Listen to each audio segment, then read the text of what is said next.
you had to get a set of things right. You had to have this instantaneous access. You had to have a fast interface. You needed to have the whole, the whole depth and breadth of the music libraries of all the major labels and all the indie labels all in one place. You couldn't compromise in that regard. Spotify was the first product that I saw that was able to deliver on that original promise of Napster. That was where the bar was set about 11 years ago. And I honestly believe that no service could ever offer a legitimate solution for the music industry if it didn't at least meet and then further exceed the bar that had been set by Napster. So meeting Daniel was one of the 2 or 3 most important moments in my life. Apart from meeting Sean Fanning and meeting Mark Zuckerberg, meeting Daniel was one of those sort of epiphanies where I realized that there was somebody out there who had thought about this stuff and really understood all of the various complexities of how to work with all the different constituencies, from the artist perspective to the label perspective to the user, the product perspective, and ultimately how to bring all those pieces together, which is really the trick. That's the really hard part. So, Daniel, you want to jump in? Yeah, well, the next question that I guess I get asked a lot, but what would be really helpful is kind of get your perspective on this as well, is, so we did this Open Graph integration today with Facebook, which allows you really to play music and share it with your friends really, really, really easily. How do you think that's really going to affect the music industry? And what's the kind of way forward to get artists to create music again and getting paid for it so that we all can enjoy it?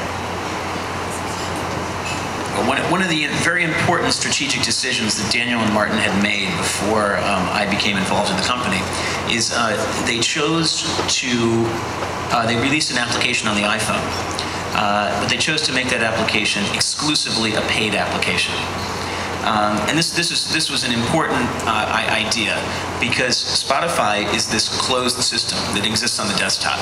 It enables frictionless sharing of music between all your friends. It has the same immediate gratification that Napster had, but ultimately it's a closed system. It's a system where if you really want full portability and mobility for your music, you still have to buy it.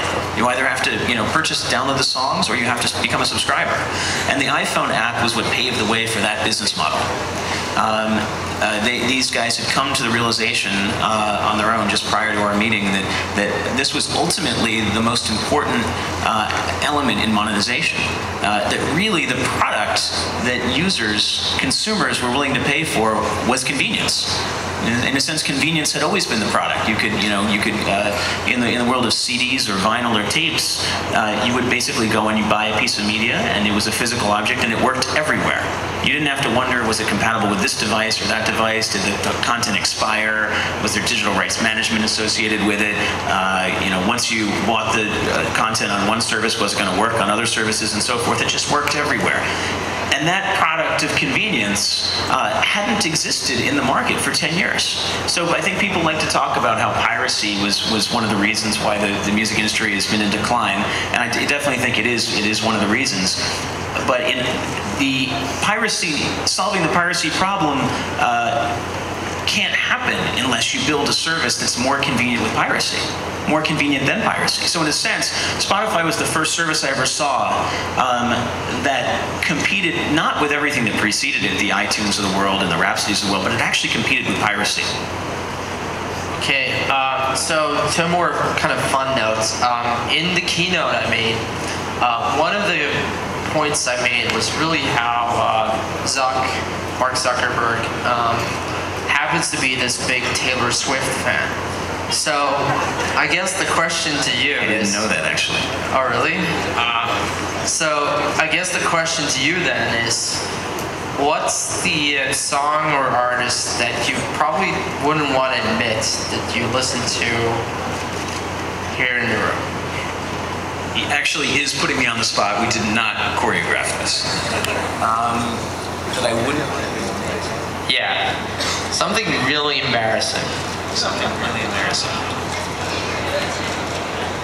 Oh God. Wait, what is really embarrassing?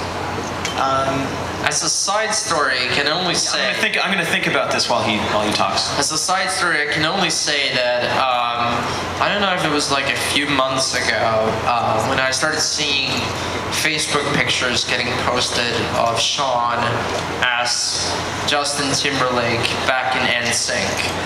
Could NSYNC be one of that?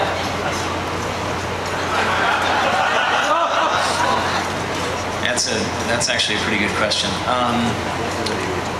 You know, I owe a great debt to Justin Timberlake because I think if it weren't for the fact that he played me in a film, I suspect that all of the recording artists that are here tonight may not have shown up because it's not entirely clear that they knew they were coming to hang out with a bunch of nerds.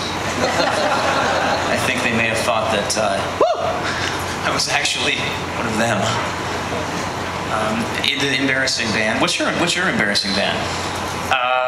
Well, you know, that's a very good one. At the moment, I'm like really into gangster rap. So I've been listening to like Dr. Dre's 2001 album, which I'm pretty sure you guys can start checking out on my Facebook profile pretty soon. In particular, there's been like all these one where, you know, it's time to hit it, it's really good, and so on. What else?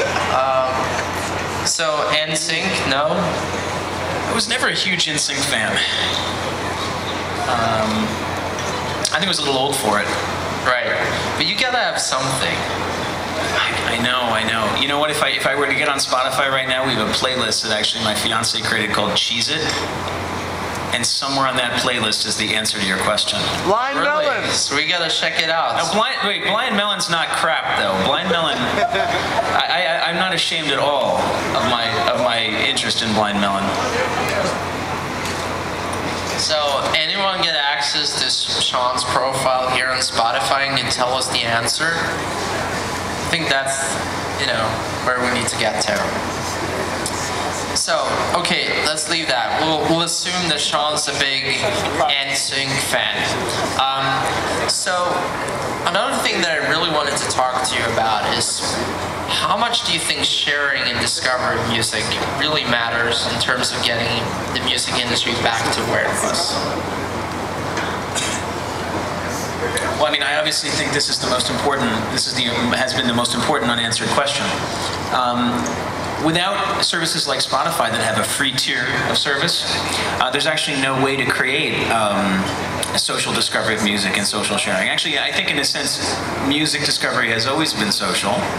Obviously, there's been these top-down mediums like MTV and radio, but the actual discovery of music, so much of that has always happened by word of mouth, by people, you know, listening in dorm rooms or playing music for each other, going to clubs or hearing music in a restaurant.